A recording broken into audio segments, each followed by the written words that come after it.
Joining us on NDTV, the incumbent Chief Minister, Mr. Neiphiu. So many thanks for speaking to NDTV. So the first question is that, all the politics aside, today you will also be casting your vote. Yes. So as a voter, what are the issues that you will be casting your vote on? What are the issues of the people of Nagaland? All the politics aside, what do you have to say about this? Well, I have come to my native village, Tophema, Right. to cast my vote because every vote is precious and every individual should vote. Right. Yes, I have been in the government for quite some time and we have so many core issues and I'll be voting and I hope the people will vote us to power. Okay, that's all fine. But what do you think are the core issues of the people of That's why. Nagaland? That's why.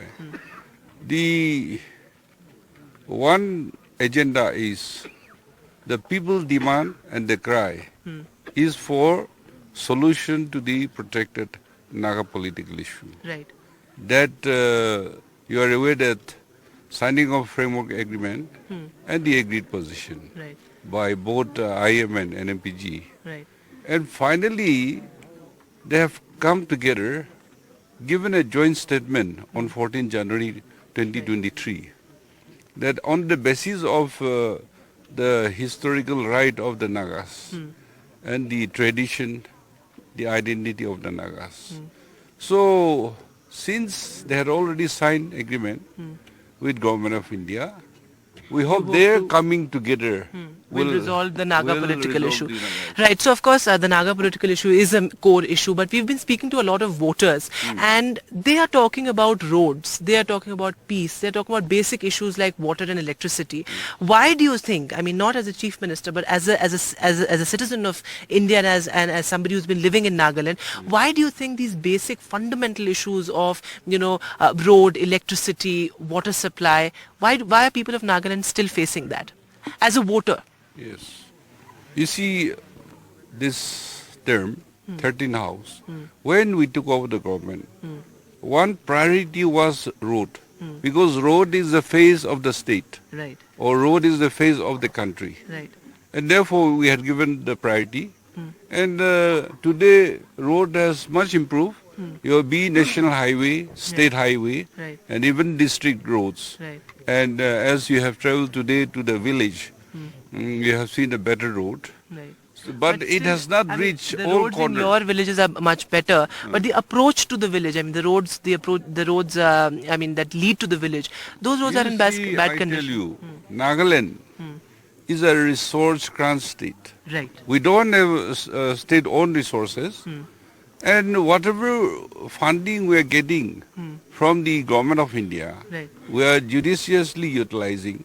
Right. And I would proudly say that they are much more difficult areas in the eastern Nagaland. Right. And on, say, PMGSY, Right. we had invested more than 50%, though there are only 30% there. Right. So like that, we are giving importance everywhere. Right. And town roads, we had given a special emphasis. Right. We also got some funding from urban local bodies. Right. So things are improved. Things are improving. And we will continue to have that agenda Right. because, as I mentioned, road is the face of the state. That's or the of utmost country. priority. Right. So my last question to you, sir. As far as power sector, there is a huge potential of generating hydro, but the landowners, they don't want to dam, they don't want to submerge their cultivable lands. Right. So negotiation is going on. Right. Otherwise, we'll be self-sufficient, Right. surplus. So we have that self-sufficiency potential. is really the goal as far as And, it goes. we are- So sir, very we are quickly. pushing on that. Right. So my last question to you, sir, would be that we are saying here that the opposition space, it's being seen as a one-sided election also by many, with the BJP-NDPP alliance looking strong. But do you think that all parties will ultimately come together to form the government, whether it's the Naga People's Front or even the smaller players that are now trying their luck in Nagaland? You see, because of Naga political issue, we ran the opposition-less government. Right. That is one agenda to resolve Naga issue because that is the cry of the people. But now that solution could not come, and the Election Commission announced the election in Nagaland for 2023. Right. Then every party has gone back to their respective parties Right. and contesting in their own ticket. Right. BJP and NDPP alliance, Huh. seat sharing of 40-20. Right. That is very firm, Yeah. and we are going through the campaign. We had gone through the campaign with all the national BJP leaders also, Right. and it's gone smoothly. Now, we don't know, but what I believe is NDPP and BJP will get absolute majority. Right. So the need of taking others or not does not arise. In that time when the situation comes, We'll if see situation demands, then we will see. Well, that's an important point that the CM is making, that if the situation arises, other parties that are, other than the BJP-NDPP alliance could also be taken on board. In Kohima, with camera person Sanjay Chakravarti, Vedant for NDTV.